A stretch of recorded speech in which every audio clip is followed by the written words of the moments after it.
E aí, pessoal, tudo bem com vocês? Aposto que sim, hein? Professor Maico Maciel na área. Vamos aí dar continuidade à nossa sequência de aulas gratuitas. No total, são três. Então, essa é a segunda aula. Na primeira, só relembrar que eu falei um pouquinho sobre a importância das drogas vasoativas, falei dos mecanismos de ação de maneira geral, dos efeitos cardiovasculares e finalizei pontuando a questão do cálculo, né, da dose, exemplifiquei da solução padrão, da solução duplicada, da solução concentrada, dei os bizus. Se vocês quiserem mais detalhes sobre drogas vasoativas, é só acessar lá o nosso curso UTI na Veia, que está lá ó, prontinho, filé todo, aguardando vocês. Inclusive o tema de hoje, que foi selecionado por mim, que é sobre sedação, que também faz parte do nosso conteúdo lá. Então hoje vamos trabalhar um pouquinho sobre sedação, um tema muito conhecido da terapia intensiva, mas que não só é restrito à UTI. Você fala de sedação em centro cirúrgico, você fala de sedação também em urgência e emergência, né, nos pronto atendimento, então acho que vai poder ajudar muitas pessoas aí. Então, qual é a ideia hoje? Vamos focar naquilo que é importante, em alguns detalhes, para vocês conhecerem. E qualquer dúvida já sabe, deixa o comentário embaixo. Se gostou também da aula, se for gostar da aula, dá um linkzinho, ó, dá um cliquezinho, dê like, né? Clique aí, inscreva-se no canal, compartilhe, chame os amigos, convide seu colega. Não seja egoísta de guardar o conhecimento só para você. Vamos compartilhar, vamos trocar experiências, trocar conhecimento, que isso que importa. Rumo ao nosso nível 3, né, que é o enfermeiro diferenciado. Quem assistiu a aula não sabe dos três tipos de enfermeiros que na minha opinião, existem, né? Então, eu quero que todos vocês alcancem o patamar 3, né? O nível 3 de excelência. Hoje vamos falar um pouquinho de sedação. Sedação é coisa tão tranquila, é uma coisa complexa. Sedação é a mesma coisa que hipnose, é a mesma coisa que amnésia. O que se fala tanto de dissociação, amnésia retrógrada? Então, vamos entender o que significa cada coisinha dessa aí. O título é Tranquilamente Sedado. Eu acho que todo mundo já deve ter assistido aquele desenho Branca de Neve, né? Em que ela tem um problema lá com a bruxa que deixa ela praticamente em coma, né? Ela está em coma, porque ela não tem resposta tátil nem verbal, nada, está em coma. E aí você poderia fazer qualquer estímulo de dor, tátil, chamar Branca de Neve, ela não acorda. Né? Se você tocar nela, que é o estímulo tátil, Branca de Neve, ela não acorda. Fazer o estímulo doloroso, Branca de Neve não acorda. Ou seja, os três estágios da sedação, que é estágio leve, moderado e profundo, ou seja, ela ultrapassa esses três. Eu costumo dizer que Branca de Neve, aquela imagem que nós temos, ela está no quadro que a gente chama de anestesia geral. O que é anestesia geral? É aquela situação que o paciente não tem reflexo nenhum. É arreflexivo. Porque se você chegar e chamar ela, como eu falei, verbal, chamar a Branca de Neve, não responde, tátil e dor, ela não responde, ou seja, ela está totalmente apagada, sem reflexo. Se eu fosse comparar com nossa terapia intensiva aqui, eu diria que Branca de Neve, naquele contexto, ela estava em anestesia geral. Até quando o príncipe chega e dá um beijinho na boca dela, e aí ela desperta. Aquilo ali a ciência não explica, tá, gente?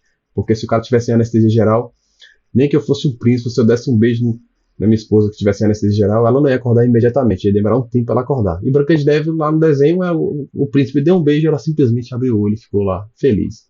Voltou do coma assim no piscar de olho. Seria top, né? Mas, voltando para nossa realidade, então vamos entender uma coisa que é importante. Quando se fala de sedação, não existe uma sedação que seja idêntica para todo mundo. Um padrão, fala assim, pronto, a partir de hoje vamos sedar todos os pacientes com tal medicação, tal dose e tal vazão. Não existe esse padrão, não existe. Cada sedação, ela tem que ser individualizada. Tem sedação que é bom para um paciente, tem sedação que não é bom para outro paciente. Um exemplo, imagine um paciente hepatopata grave. Ou seja, o cara tem uma disfunção hepática muito grave. Aí você pega uma medicação, benzodiazepínico. Qual é o mais conhecido? Tem dois, né? O diazepam e o midazolam, que é o dormonide. Aí você pega o midazolam e dormonide e coloca nesse paciente. O que acontece? Esse paciente vai ficar impregnado de dormonide. Porque ele é lipossolúvel, ele vai ficar ali, se acumular no tecido, no tecido adiposo, vai se acumular. E esse paciente vai demorar muito tempo para poder despertar. Por quê? Ele tem uma insuficiência hepática grave. Uma hepatopata grave, então não é recomendado você colocar benzodiazepínico. O paciente vai ficar o quê? Impregnado de benzodiazepina, vai ficar muito tempo sob efeito do midazolam e vai demorar para despertar. Né? E sem falar que o próprio benzodiazepínico tem muita interação medicamentosa, então não é a melhor opção. Então é mais fácil você não utilizar esse tipo de medicação nesse perfil de paciente. Antigamente, na época da minha residência, alguns anos atrás, né, que eu falo, que eu sou um cara novo. Né? As pessoas ficam achando que eu sou velho, que eu já dei aula para muita gente, mas eu sou novo, gente. Pelo amor de Deus, eu sou novinho ainda. Na época, lá atrás, era praticamente era só assim, dormonite, fentanil, dormonite, fentanil, dormonite, fentanil. Tipo assim, paciente tá entubado, dormonite, fentanil, dormonite, fentanil. E tinha aquela ideia de sedação profunda, deixar o cara lá sedado, sedado, sedado. E isso veio mudando, isso mudou, na verdade. Então hoje, qual é o melhor? Sedação profunda ou sedação intermitente? Em regra geral, a intermitente. É aquela que você deixa o paciente sedar por um tempo, depois você desliga, avalia o despertar, troca a sedação, por uma sedação mais fácil de fazer o desmame. Então você vai ajustando. Então essa ideia de botar dormonide, fentanil para todo mundo, isso já caiu por terra. Se tiver indicação realmente, você vai colocar. Tem situações que você precisa deixar o paciente realmente sedado profundamente.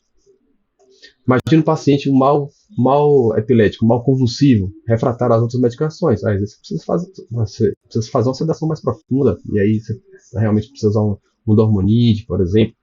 Pacientes com hipertensão intracraniana, então você vai, provavelmente esse paciente deve ter um catéter, né? Uma PIC, um catéter de pressão intracraniana, então você vai guiando ali a sedação desse paciente. Mas paciente com hipertensão intracraniana, paciente com mal convulsivo, estado de mal epilético mal convulsivo, pacientes com ventilação protetora, né, aquela SARA, paciente pronado, com uso de bloqueador neuromuscular. Então, esse tipo de paciente precisa realmente de uma sedação profunda por um tempo. Mas essas seriam as exceções. A regra geral que é melhor você fazer uma sedação intermitente do que fazer uma sedação contínua, uma sedação guiada para preservar o máximo nível de consciência do paciente. Isso é ideal. Tá bom, gente? Então, vamos aqui caminhar. Qual é a importância da sedação UTI? Gente, a sedação UTI ela é extremamente interessante porque o UTI já foi terra das pessoas terem uma ideia errada de UTI. O que se pensava antigamente? Ah, meu Deus, se eu vou para UTI, eu vou morrer. UTI tinha-se aquela ideia de morte. Se o cara tá no UTI, vai morrer. Era assim que muita gente pensava. Meu Deus, entrava em desespero, um medo, uma angústia. Até hoje, quando você fala para um familiar, olha, seu paciente operou, foi fazer uma cirurgia eletiva, a gente está encaminhando ele para UTI. Até alguém da equipe chegar e conversar com o familiar, Ave Maria, esse familiar ele vai ficar louco lá na recepção. Ó. Meu Deus, ó, foi para UTI, eles vão ficar doidos, porque tem ainda esse estigma, essa ideia de que UTI é território de morte. E pelo contrário, hoje a UTI é sinônimo de vida. A UTI ela está muito diferente. Então a gente vem quebrando esses paradigmas. A maioria dos pacientes de terapia intensiva sai bem. Essa é a verdade. Um ou outro realmente tem um desfecho ruim. Muitas vezes esse que tem um desfecho ruim não é bem ruim, um desfecho natural da vida, porque às vezes o paciente já tem uma certa idade, já tem muitas comorbidades. Então é meio que natural o desfecho final de vida. Mas a UTI hoje, pelo contrário, é sinônimo de realmente de vida. A gente faz muita coisa ali para poder ajudar o paciente a melhorar e voltar para a sua vida. E outra coisa, nem é só paciente grave. Não é só, a UTI não tem só paciente grave. Às vezes tem pacientes que ele tem potencial de agravamento. Ou seja, ele faz uma cirurgia eletiva, mas ele, por devido a alguma comorbidade, devido à idade, ele tem um risco de complicar. Então ele vai para a UTI, às vezes, para vigilância. Né? Mas o fato de ele ir para a UTI, tanto para o paciente quanto para o familiar, principalmente o paciente, isso gera, em regra geral, para a grande maioria dos pacientes, angústia, desconforto, inquietude, estresse. Ninguém quer ir para a UTI. Você quer ir para um centro cirúrgico, por exemplo, fazer uma cirurgia eletiva e voltar para o quarto. Você estava no quarto, vai para o centro cirúrgico e volta para o quarto. Essa seria a lógica. Mas nem sempre funciona assim. Então, no meio de uma cirurgia eletiva, às vezes o paciente pode fazer uma vasoplastia, a anestesista pecou um pouquinho na dose da anestesia, da medicação, de algum opioide, enfim. E aí o paciente fez um pouquinho de hipotensão, urinou pouco e acaba indo para a UTI para poder monitorar a vigilância. proteção. Mas isso, só o fato de botar o pé na UTI já gera incômodo. E a gente precisa desmitificar isso, que o UTI, como eu falei, hoje é um ambiente totalmente diferente, um ambiente mais humanizado, onde você tem familiares ali dentro da UTI. Tudo isso no intuito de aliviar o quê? O desconforto do paciente. Imagine, você está entubado no procedimento cirúrgico, você acorda com um tubo na boca, ou já estubado sonolento, e veio um bocado de gente estranha com aquelas roupas verdes, com aquelas roupas azuis, dependendo de cada hospital.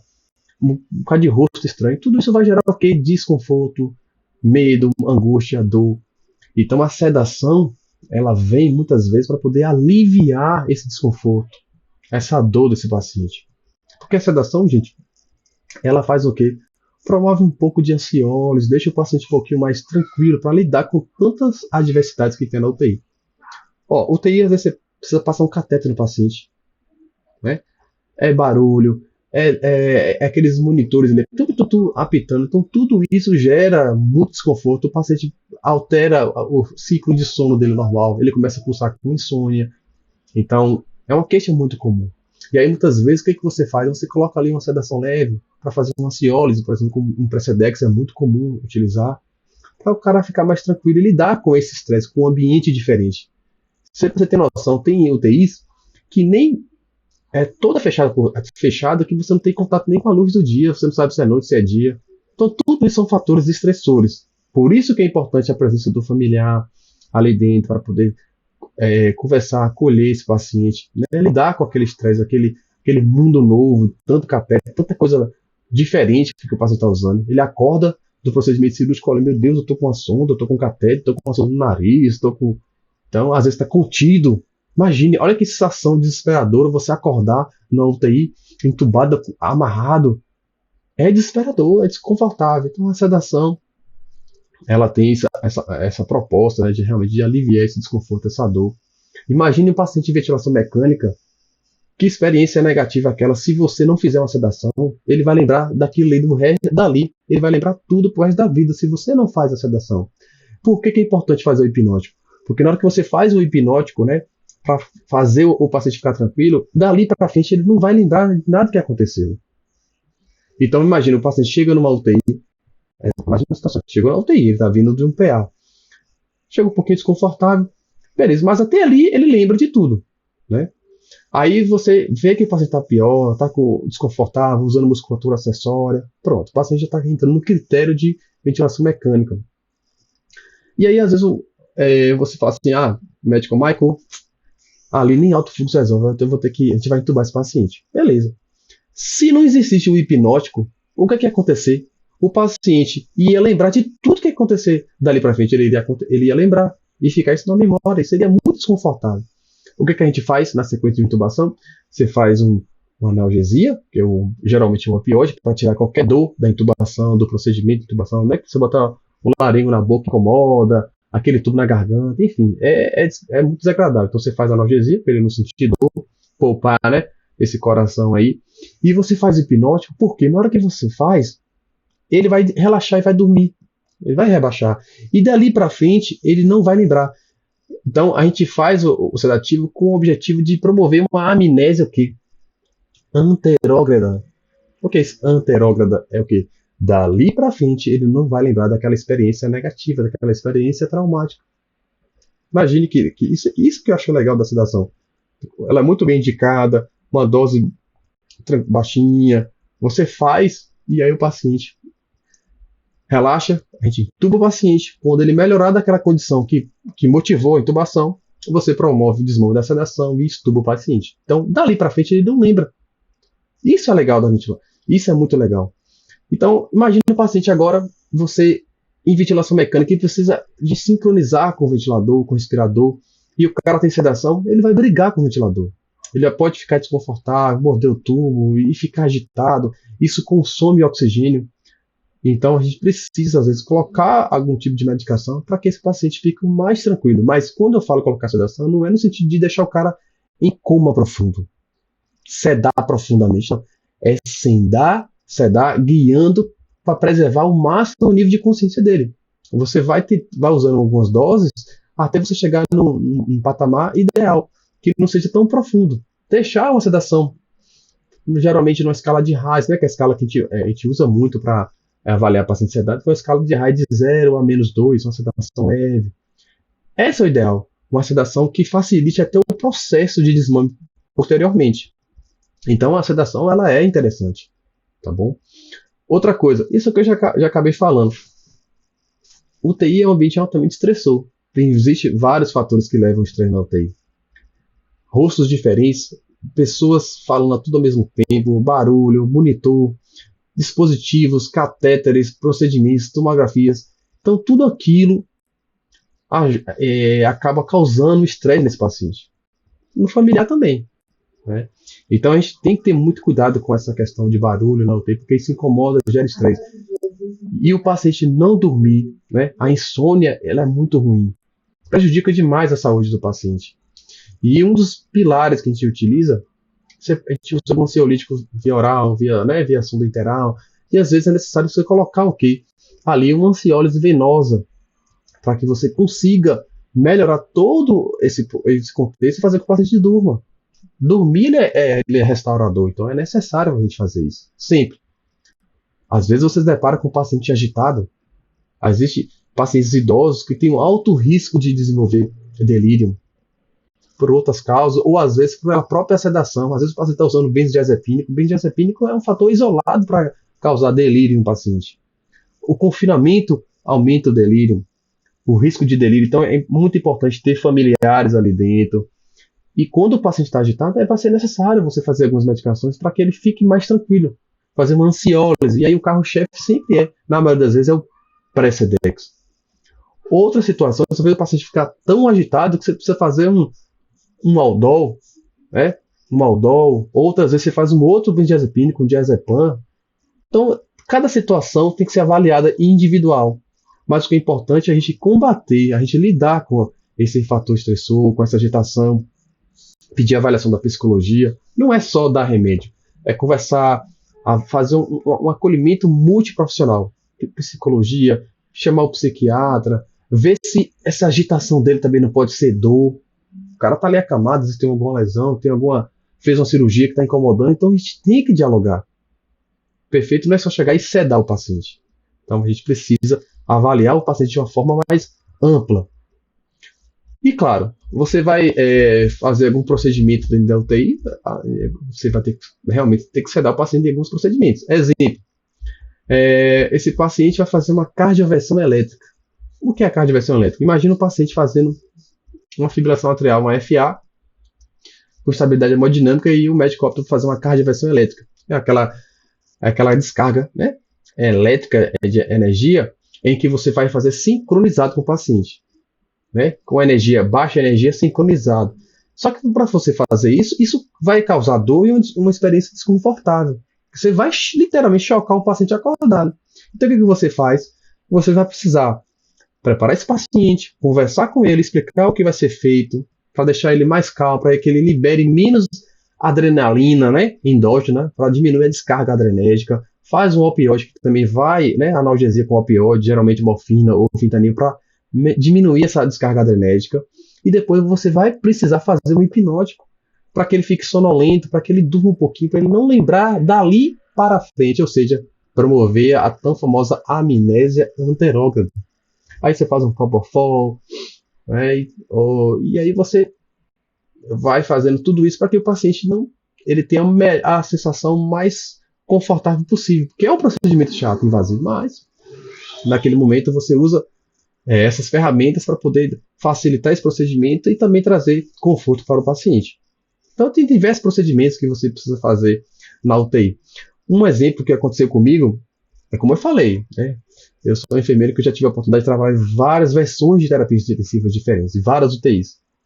Na minha residência, eu consigo dizer que a minha residência foi maravilhosa, porque eu aprendi muito na minha residência e eu tive a oportunidade de passar por hospitais privados, hospitais do SUS, né, hospitais de grande porte, e diversos perfis de UTI. Dentre eles, eu tive a oportunidade, o privilégio de trabalhar numa UTI materna, pensei, uma UTI obstétrica específica, né, para gestante puérpera de alto risco,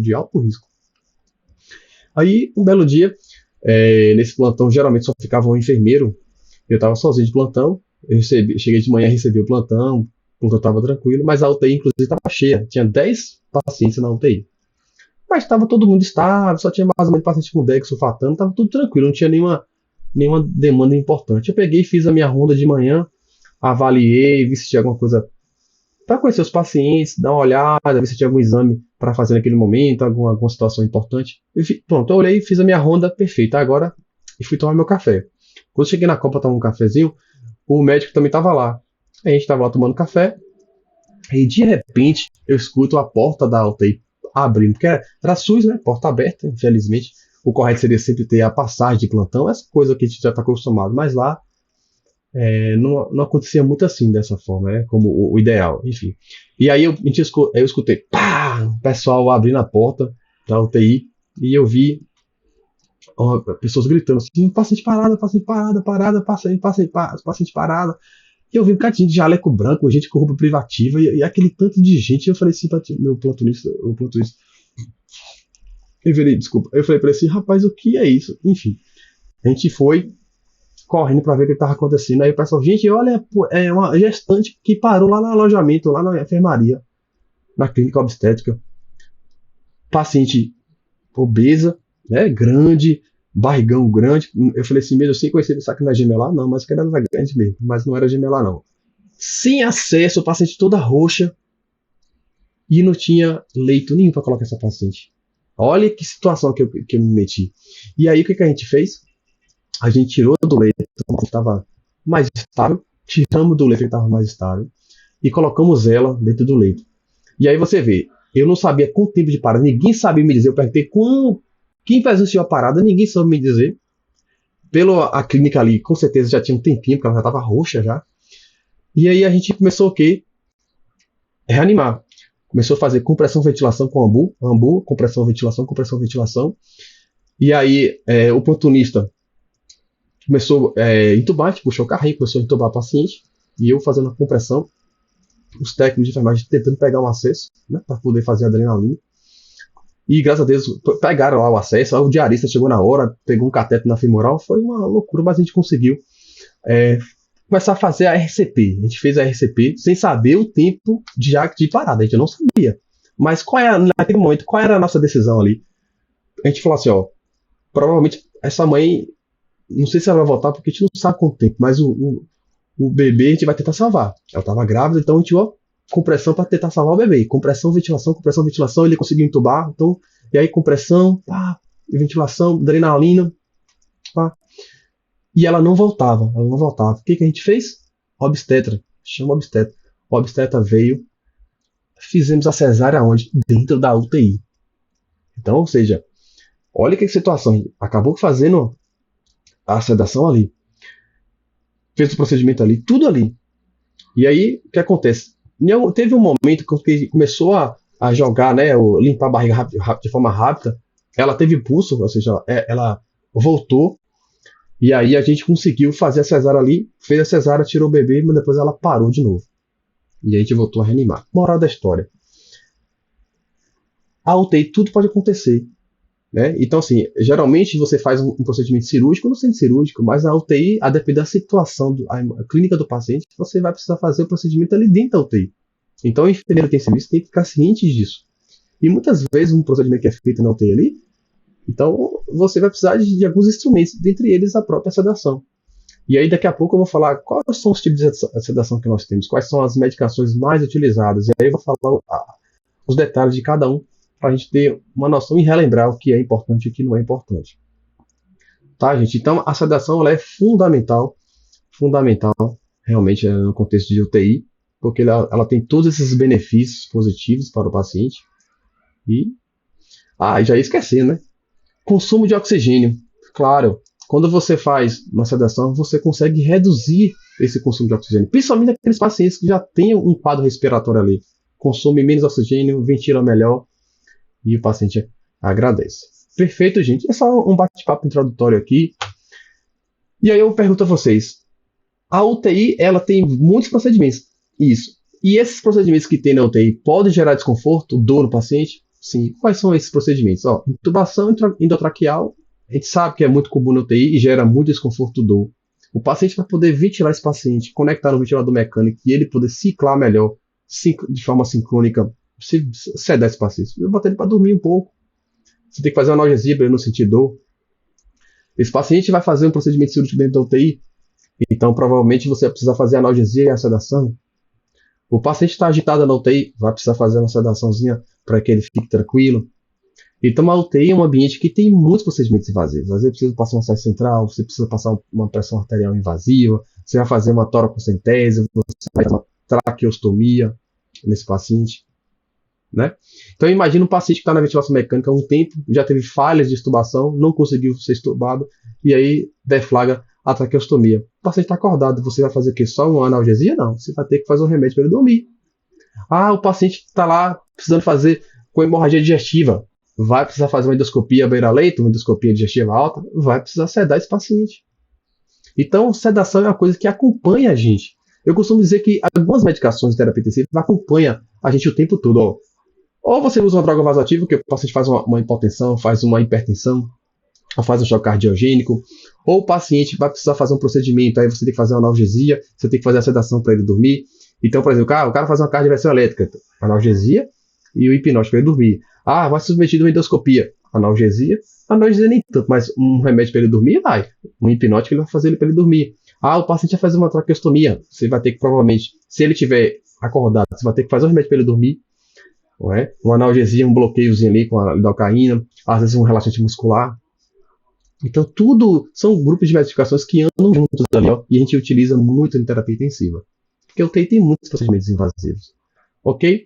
Até troca de curativos, às vezes, feridas, depende da extensão da lesão, o local, às vezes você precisa fazer também uma analgesia para esse paciente. Recentemente, uma simples sondagem nasogástrica, a gente precisou fazer um hipnótico. No caso, a gente acabou optando pelo Propofol. Porque, gente, imagine, às vezes, tem pacientes que estão ali acordados e o paciente já tem algumas comorbidades, o paciente já infartou, enfim. Aí você pega e vai passar uma sonda nasogástrica e é aquele sofrimento, o paciente vomita e briga e desatura e aquela confusão. E isso consome oxigênio, isso prejudica demais o paciente. Então, às vezes, é muito mais do que interessante você pega o paciente, bota um catetezinho de O2, explica ao paciente o que vai ser feito, pega um Propofol.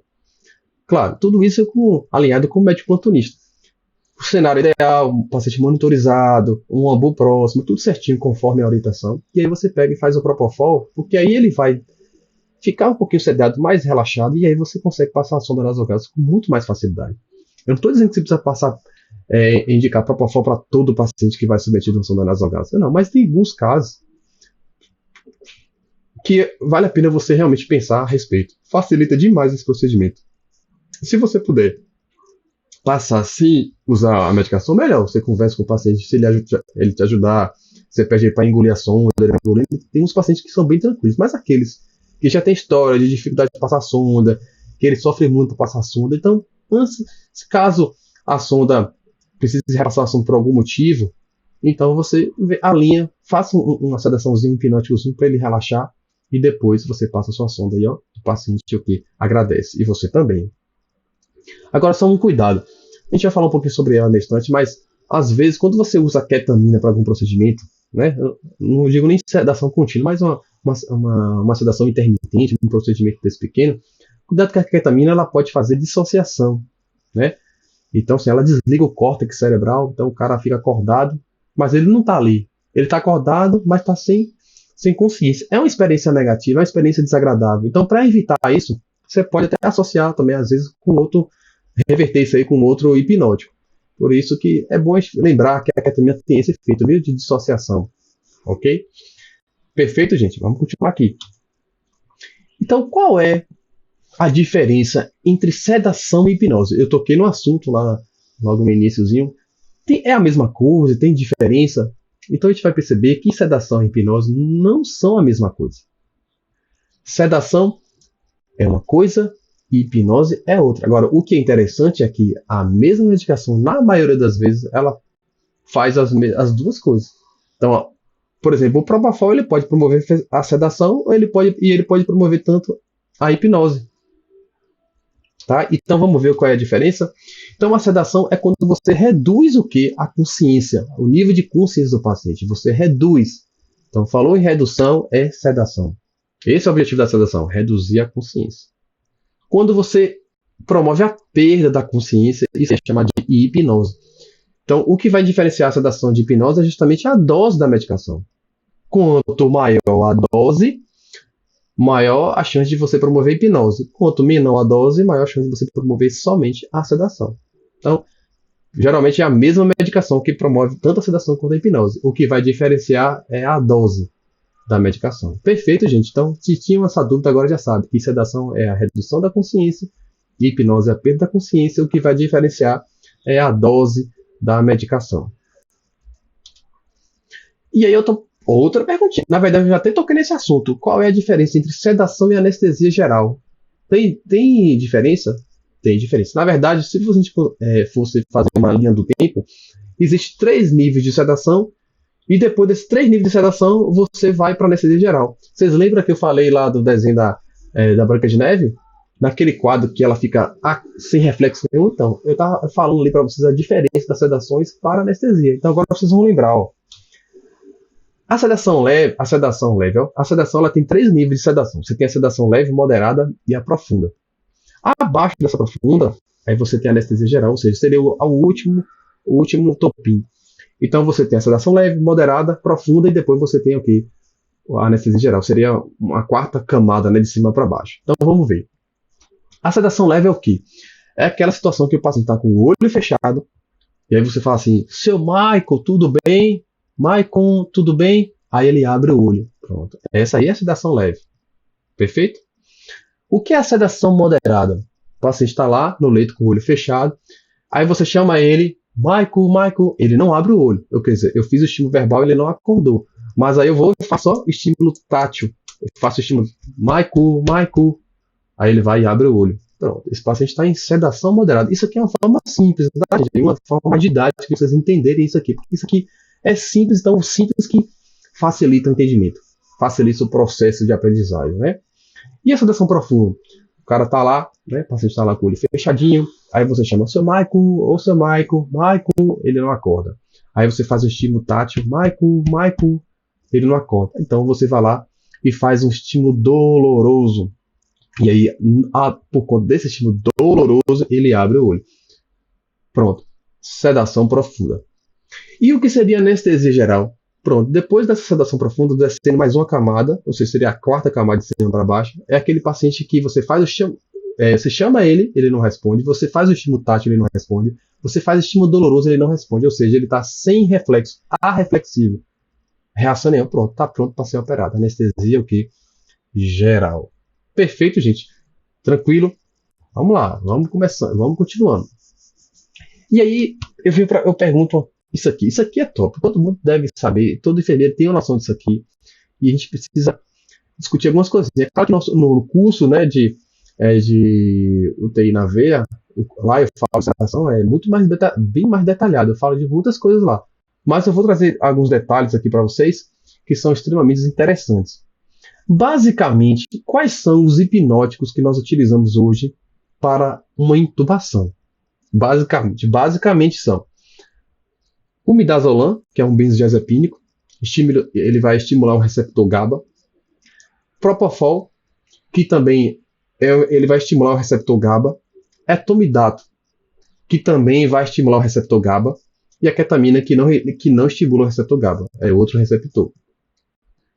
Então perceba, basicamente são essas 4 medicações que nós utilizamos hoje para uma intubação endotraqueal. E basicamente também são essas medicações que nós usamos também para a sedação contínua. Vamos ser logo direto ao ponto. Então basicamente são esses 4. Antigamente todo mundo intubava com midazolam. E hoje ainda intuba com dormonide, intuba também. Só que o que acontece? Cada droga dessa tem uma particularidade. Dessas 4, qual é que causa mais hipotensão, cardiodepressão? Qual dessas 4 tem o maior potencial de causar essa cardiodepressão, ou seja, hipotensão, depressão respiratória? Propofol e midazolam.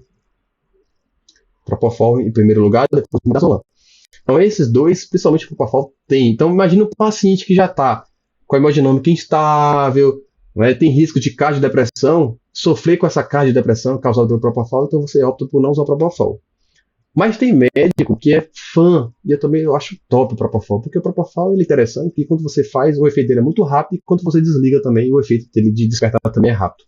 Então a minha vida é curta. Só que ele tem alguns inconvenientes. Pode arder na hora de administrar e causa essa depressão cardiorrespiratória. Então, naqueles pacientes que já estão mais hipotensas, tem risco de agravamento, então, a não ser que você já prepare o cenário. Né? Então, se o paciente tem risco de fazer hipotensão, aí você vai lá, prepara uma solução de nora, coloca a noradrenalina na bomba de infusão, conecta no paciente, já deixa tudo preparado. E aí você poderia usar o Propofol, porque o Propofol realmente é muito bom, mas lembrar que ele causa cardiodepressão. Pronto, lá no curso eu falo um pouquinho mais coisas sobre esse Propofol. O Dormonide, tem médico também que adora o Dormonide. Inclusive, até hoje tem médico que adora entubar com o Dormonide. Mas é aquela velha história. Tem que ficar atento que com a pressão. É um paciente mais limítrofe, então já deixa também uma nora preparada para você usar entubar com o Dormonide. O bom, quando você compara o Dormonide com o Propofol, porque assim, ó, o Propofol é fácil de você utilizar, porque você não precisa diluir. Olha que top. A medicação já está pronta, é só você esperar e fazer. De acordo com o peso do paciente, lá o médico vai te orientar. Mas é uma medicação que já vem pronta. Muito fácil.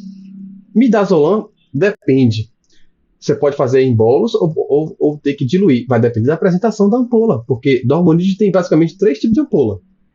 Então aí daria um pouco mais de trabalho para você preparar para administrar. Propofol não, Propofol aspirou fez. O Dormonide você tem ampola de 3 ml com 15 mg, né? Você tem a ampola de 5 ml com 5 mg, essa ampola é top, porque já está pronta, né? Já está pronto, que é 1 mg por ml, está pronta. Então se o médico pedir 5 mg é a ampola toda. Se ele pedir 2 mg, 2 ml, mas geralmente a gente faz 5 mg. E tem a ampola de 10 ml, que é a ampola que inclusive que a gente usa para fazer a solução contínua, que tem 50 mg na ampola toda. Então o Dormonide tem 3 ampolas. Então, para você fazer, você tem que saber qual ampola você está utilizando. Uma dica que eu dou com o Midazolam.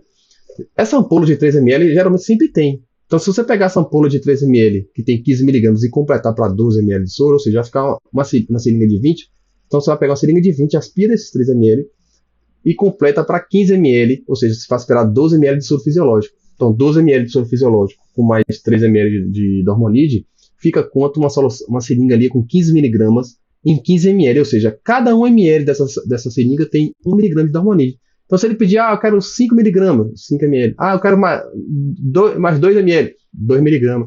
Ou seja, você consegue fazer uma preparação fácil e administrar o Dormonide de uma maneira muito bem tranquila. Lá no curso de UTI na veia, eu falo de outras opções de diluição do Dormonide, falo muito mais coisa, mas eu já aqui adianto uma dica top para vocês. O Propofol nem se fala que ele tem essa particularidade de ser uma medicação extremamente tranquila para entubar, só ficar atento para a questão da hipotensão que ele pode causar. Então prepara o paciente, né, no cenário, com a norinha, como falei, assim também como o Dormonide. Mas hoje eu tenho visto muitos médicos optarem pela famosa ketamina. A ketamina, né? Por que a ketamina é interessante? Porque naqueles pacientes, principalmente aqueles que têm risco de hipotensão, usam a ketamina. Porque a ketamina ela tem uma propriedade interessante, que ela promove uma descarga adrenérgica. Ela estimula a liberação de catecolaminas. O que são catecolaminas? São aqueles neurotransmissores, né, que são produzidos lá na suprarrenal, na medula adrenal, que estão lá em cima dos rins, né? Aí você libera. Aí você vai ter quais são as catecolaminas? Você tem a dopamina, que transforma-se em noradrenalina, e a noradrenalina, que se transforma em adrenalina. Então essas são as catecolaminas. Então o que a adrenalina vai fazer? Ela vai aumentar a pressão arterial, a nível de pulmão, ela promove uma broncodilatação. Então, por isso que ketamina também é interessante para aqueles pacientes que já têm história de DPLC asmático, né? Então, ela tem esse efeito broncodilatador causado pela própria adrenalina endógena. Então, a ketamina, ela promove aqui uma descarga adrenérgica, então ajuda a pressão subir, a frequência cardíaca subir. Tudo isso é fruto do efeito das catecolaminas que ela estimula, né? Ela estimula a liberação de catecolaminas, que a gente chama de descarga adrenérgica. Então, é uma droga que causa o quê? Não causa basicamente cardiodepressão, né? Ela não causa hipotensão, nada disso, em regra geral. Justamente por esse efeito. E aí os médicos têm optado muito por usar a ketamina. Só que a ketamina, e ela também é fácil de administrar.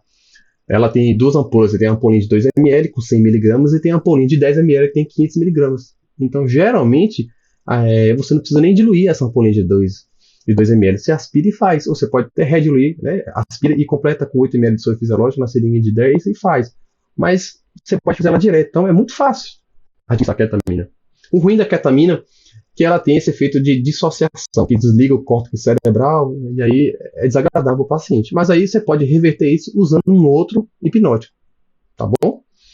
E também temos aí o etomidato. O etomidato e a ketamina são as medicações que causam menos cardiodepressão, né? Quando se compara com o Propofol e o Dormanid.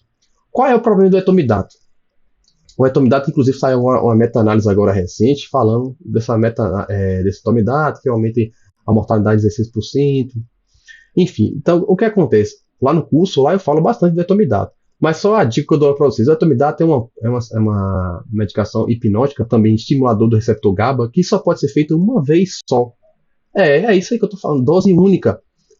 Se você fizer o etomidato, você não pode repetir. E também não pode utilizar para solução contínua. Então, quando a gente se compara aqui os quatro, ó, o Dormonide você pode utilizar para intubar e para infusão contínua. O Propofol você pode utilizar para intubação e infusão contínua. A ketamina você pode fazer tanto para intubação para infusão contínua ou para analgesia, né? Pacientes com dor crônica, neuropática, também você pode usar a ketamina. A gente usa a ketamina como analgesia porque ela tem essa propriedade. Mas eu vou voltar nessa propriedade daqui a pouco. E o etomidato é o único que não pode utilizar, desses quatro, que não pode utilizar a infusão contínua. Não pode. Tá bom? E só pode também usar em dose única. Lá no curso eu falo mais detalhes sobre isso.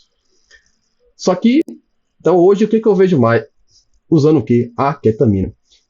Outra vantagem da ketamina, deve ser por isso que os médicos têm optado pela ketamina. Além dessa questão da liberação adrenérgica, que ela aumenta a pressão arterial, a frequência, promove broncodilatação, ela também tem o efeito de analgesia.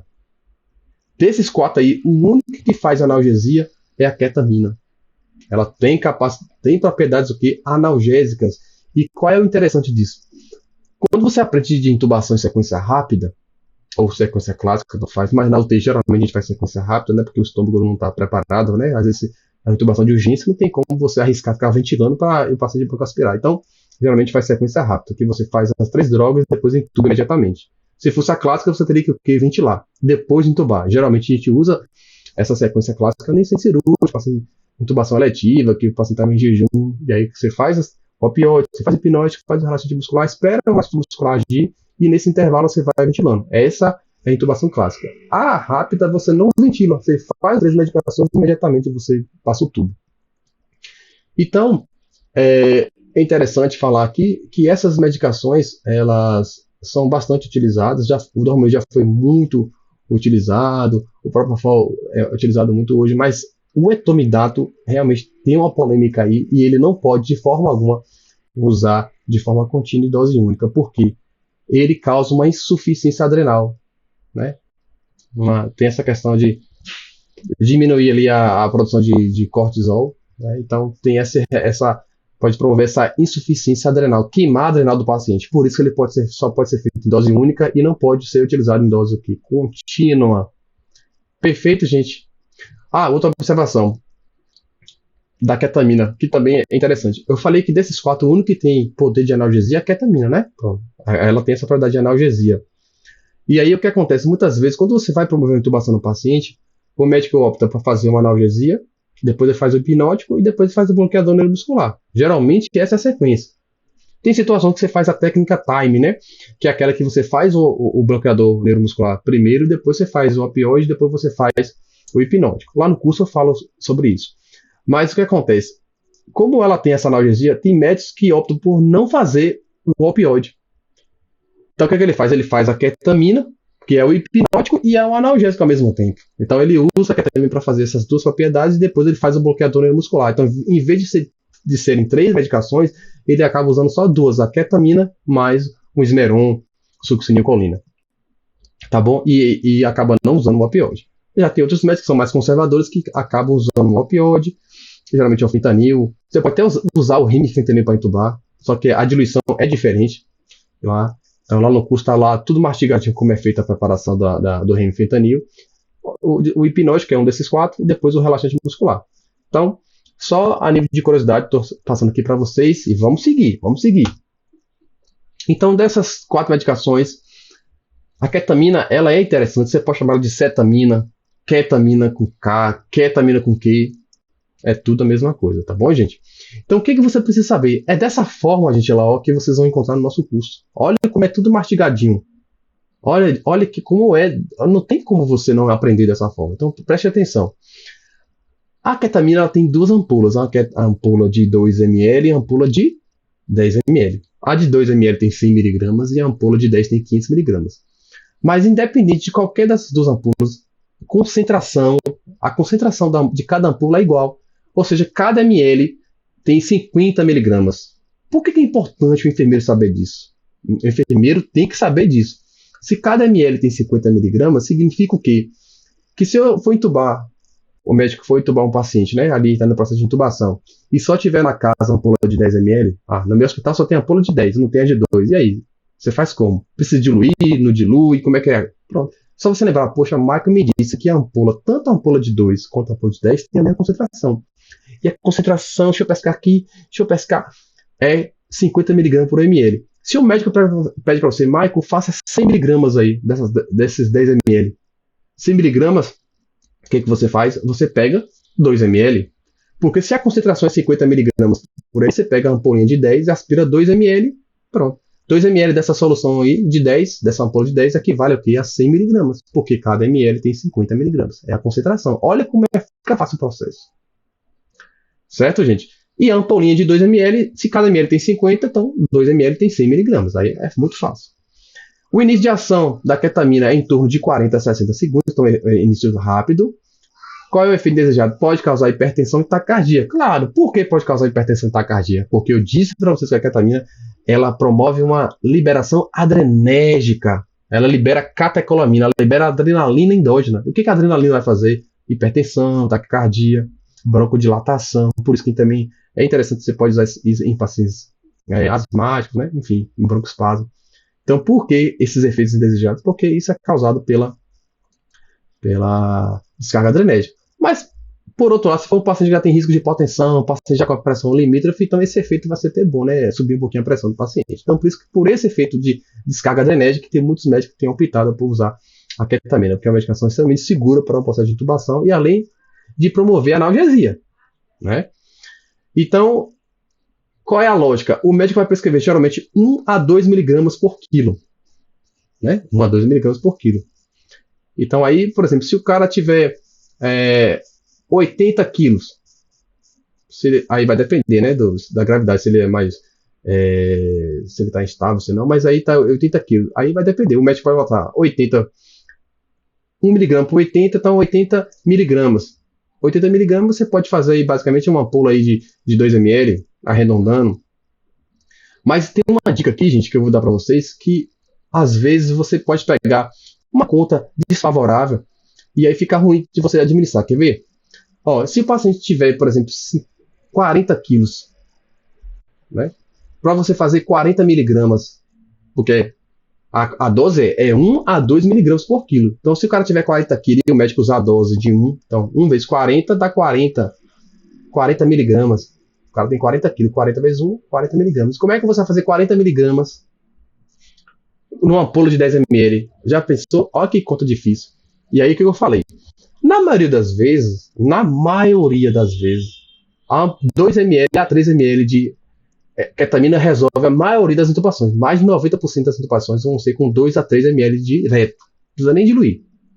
Mas, numa particularidade específica, né? Um paciente mais desnutrido, emagrecido, numa situação mais específica, você pode fazer uma diluição com a ketamina que vai ajudar você a sair do rabo de foguete. Como é que você faz? Você vai pegar uma ampolinha de 2 ml ou até uma ampolinha de 10, tanto faz, porque as duas têm a mesma concentração, não é isso que eu falei? Você vai aspirar 2 ml, tanto faz, uma ampolinha de 2 ou uma ampolinha de 10, aspira 2 ml, que vai dar quantos miligramas? 100. Pronto.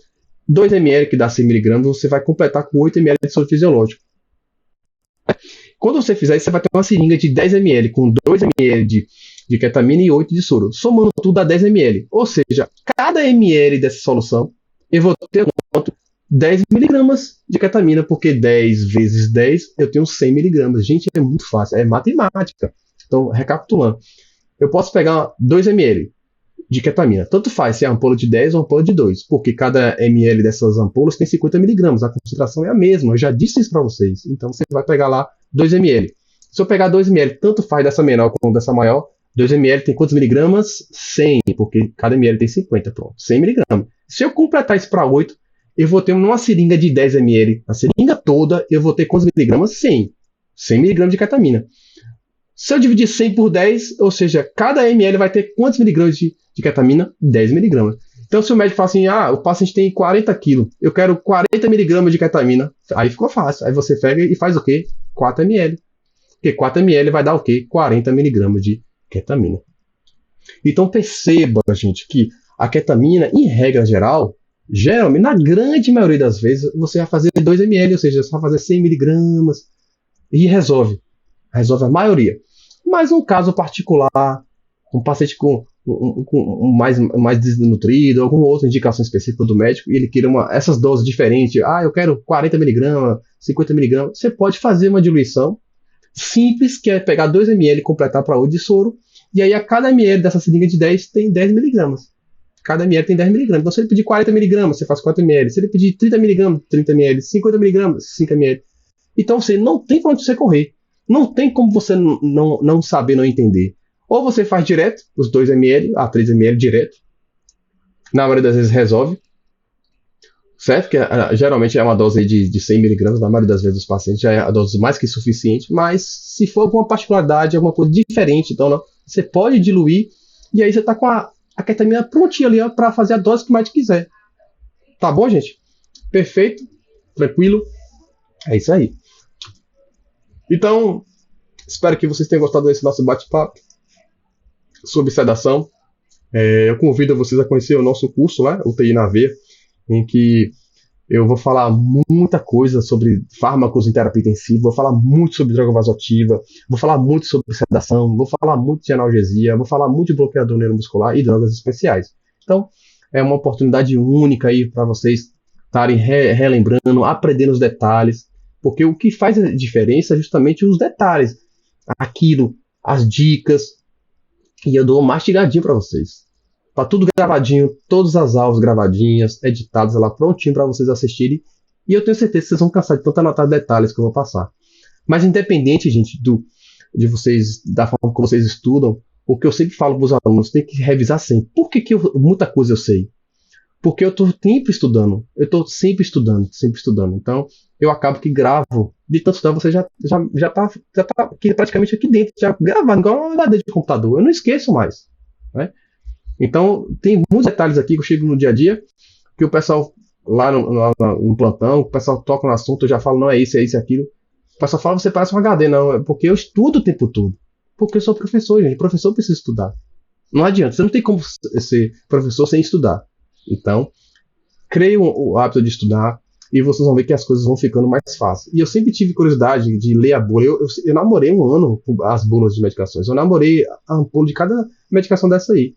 Namorei não só a ampola, mas também a bula dos remédios, tá bom? Então eu aprendi muita coisa. Então, nesse curso de fármacos UTI, vocês vão ter a oportunidade de estudar sobre droga vasoativa, sedação, analgesia, bloqueador neuromuscular e drogas especiais, como atropina, adenosina, né? Azul de metileno, novidades aí do azul de metileno, como o terceiro vasopressor, né? No choque, a amiodarona, e é isso. Então, quem quiser acessar o curso, é só procurar aqui nas redes sociais. Quem gostou da nossa aula, deixe o like aí, inscreva-se no canal, deixe um comentáriozinho, sua dúvida.